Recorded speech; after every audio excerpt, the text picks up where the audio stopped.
Anjar Ahir boarding ખાતે સન્માન સમારંભ યોજવામાં આવ્યો હતો।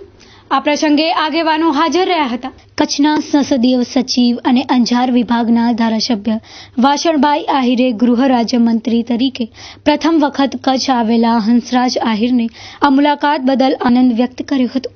કચ્છ આહિર સેવા મંડળના અધ્યક્ષ બાબુભાઈ ભીમાએ કચ્છમાં આહિર સમાજમાં કન્યા કેળવણીનું સંસ્થાનું સ્વપ્ન હતું તે પૂર્ણ થયું છે અને કેન્દ્રીય ગૃહ રાજ્યમંત્રી અહીં આવ્યા છે એ બંને ગૌરવની વાત છે તેવું કહ્યું હતું। આ કાર્યક્રમમાં સમાજના રાજકીય તેમજ સામાજિક આગેવાનો વીકે હુંબલ, બચુભાઈ આહિર, રૂપાભાઈ ચાડ, વલમજીભાઈ હુંબલ, ત્રિકમભાઈ છાંગા, મૂળજીભાઈ આહિર, શીતલબેન છાંગા, દેવજીભાઈ વરચંદ, હરીશભાઈ, શામજીભાઈ આહિર, ભગવાનજીભાઈ આહિર, બાબુભાઈ ડાંગર, નારાયણભાઈ બોરીજા, વાઘજીભાઈ આહિર, કંકુબેન આહિર, નવીનભાઈ ઝરુ વગેરે ઉપસ્થિત રહ્યા હતા।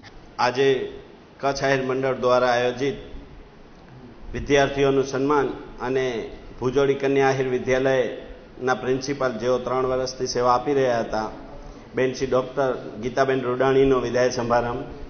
ગીતાબેને 3 વર્ષમાં ખૂબ સારી કામગીરી કરી, લગભગ 100% જેવું 3 વર્ષ આપણી વિદ્યાર્થીઓનું રિઝલ્ટ આવ્યું।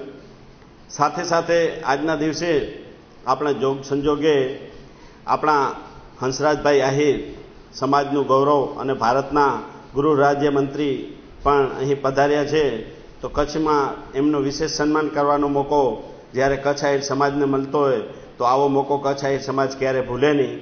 તો ભાઈ શ્રી પ્રમુખ શ્રી બાબુભાઈ ભીમાભાઈના ઉંબલના અધ્યક્ષસ્થાને આજે આ સારામાં સારો વિશેષ કાર્યક્રમ કરી અને સમાજને એકજૂટ કરી અને નવી રાહ ચીંધવા માટે આજનો આ પ્રોગ્રામ ગોઠવવામાં આવ્યો છે।